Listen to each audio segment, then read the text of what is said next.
Ancient Rome is legendary for its grandeur, but also for its shockingly bad luck with fires. And then there was that time when almost the whole city burned down. We're talking about the Great Fire of Rome in 64 AD. Even though it happened 2,000 years ago, historians are still trying to figure out what really happened. But new research is shedding light on the possible identity of the arsonist, if you can believe it. A woman who may have set fire to parts of Rome during the reign of Nero. This is the Woman of Fire. Hi everyone, welcome to this channel. Today we will learn about the alleged woman who tried to burn Rome. You won't believe how much destruction she caused, so make sure to watch till the end. The year is 64 AD and Rome is in turmoil. Emperor Nero has just returned from a pleasure cruise around the Bay of Naples with his new wife, Poppaea Sabina.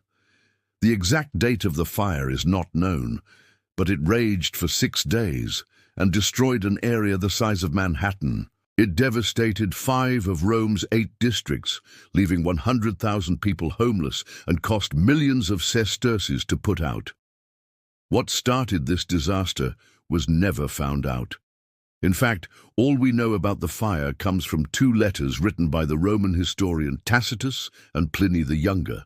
Tacitus wrote that the fire broke out in the commercial and residential district of Rome near the Circus Maximus, one of Rome's large open-air entertainment venues. The fire quickly spread because Rome was mostly made of wood and stone. It spread so fast that Nero wasn't even in town when it happened. Nero immediately ordered the gates of the city to be closed once he learned about the blaze. His objective was to stop the flames from spreading further, but it didn't work. According to Cassius Dio, who wrote a history of Rome in 80 books, the fire eventually reached the Temple of Apollo. From here, it leapt across the street to the Temple of Athena and the rest of the city. In 3 days, the entire Palatine Hill was in flames, along with the cities of Subura and Carinae.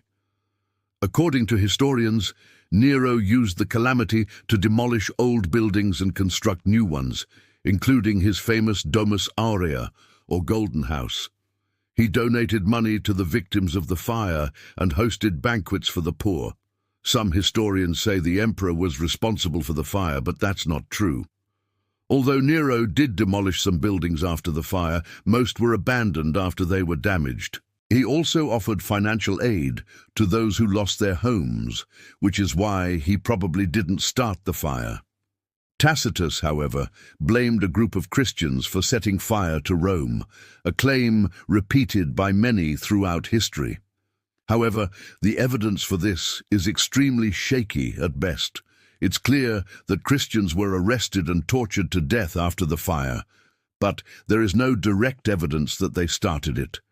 Many scholars now agree that there is no connection between the fire and Christianity. But the question remains, who was the real culprit? To answer it, researchers analyzed charred bone fragments found in the ruins of a house destroyed during the fire. It belonged to a well-to-do family called the Furi. They lived on the eastern slope of Palatine Hill in a neighborhood called Subura. Archaeologists already knew that Subura was hit hard by the fire, but it was unclear whether anyone died there. It was a very wealthy neighborhood where the houses were close together and built mostly from wood. It would have been impossible to escape the fire without getting burnt alive, but surprisingly, only one person was found buried beneath the rubble. She had died from blunt force trauma before the fire, most likely from a vase falling on her head. Her body was discovered in a courtyard next to a pile of charcoal and ashes.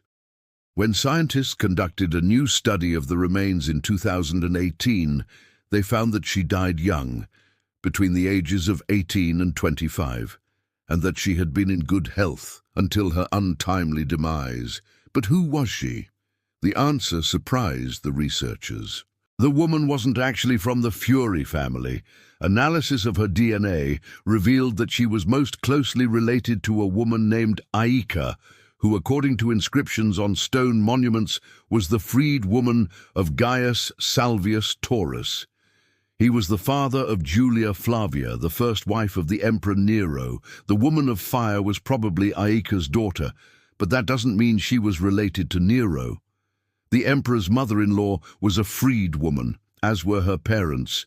Freed women could gain their freedom through manumission, which was the act of freeing slaves by their masters. Usually a master did this for his favorite slave, or one who had proven particularly valuable over the years. A master could free a slave for various reasons, such as age, loyalty, or as a reward. Freed people were granted full citizenship and were often given new names. Their former masters were expected to treat them with respect and consideration, but they weren't necessarily on friendly terms. In ancient Rome, a freed woman could own property, manage a household, and even divorce her husband. They could also become the mistress of an influential man, as in the case of Poppaea Sabina. Like her mother-in-law, Aeca, Poppaea was a freed woman. Historians believe she was the mistress of the emperor before he married his first wife, and she served as a sort of intermediary between him and other freed women. So how did this lowly freed woman get involved in a plot to burn Rome? We don't know exactly, but a new theory suggests that she may have done it to save her family from Nero's wrath. When archaeologists excavated the site where her body was found, they uncovered traces of expensive materials and sophisticated decorations. Her house was near the Palatine Hill, where most of Nero's mistresses and their families lived. It's possible that she also lived there with her mother and sister. In 54 AD, Nero's mother, Agrippina the Younger, was assassinated by her own husband, the Emperor Claudius.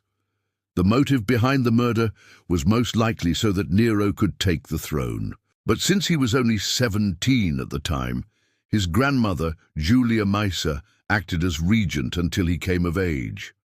Agrippina's murder was unpopular, especially among the Praetorian Guard, whose loyalty she had bought to keep her son on the throne.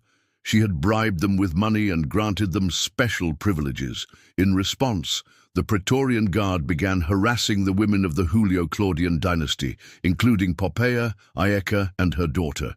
Poppaea responded by taking her lover, Otho, a member of the Praetorian Guard, and having him kill the guard captain who harassed her. Soon, Otho became the commander of the Praetorian Guard.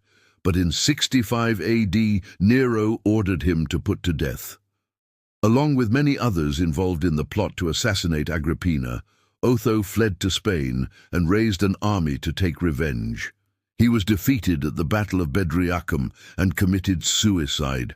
Everyone involved in the conspiracy against Nero was killed, including Poppaea, who was pregnant at the time and miscarried after being tortured. Aeca and her daughter may have met the same fate. That would explain why the woman was only 18 or 19 when she died. A new theory proposes that Aeca's mother and daughter were arrested for their involvement in the conspiracy, but escaped and accidentally set fire to a building while fleeing. Or perhaps they were victims of the crackdown following the fire, with Aeca's daughter being killed by a stray vase. Either way, she was probably buried by family members in a shallow grave in the courtyard. This would have been acceptable because cremation was not available at the time.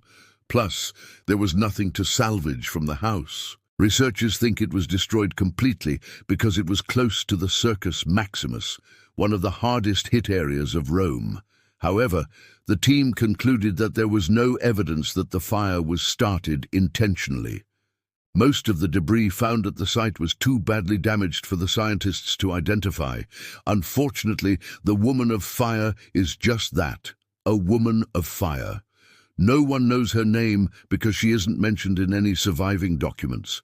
All we have is her DNA profile and her tragic story. While the study cannot definitively say that she was the arsonist, it does suggest that she was a victim of Nero's tyranny.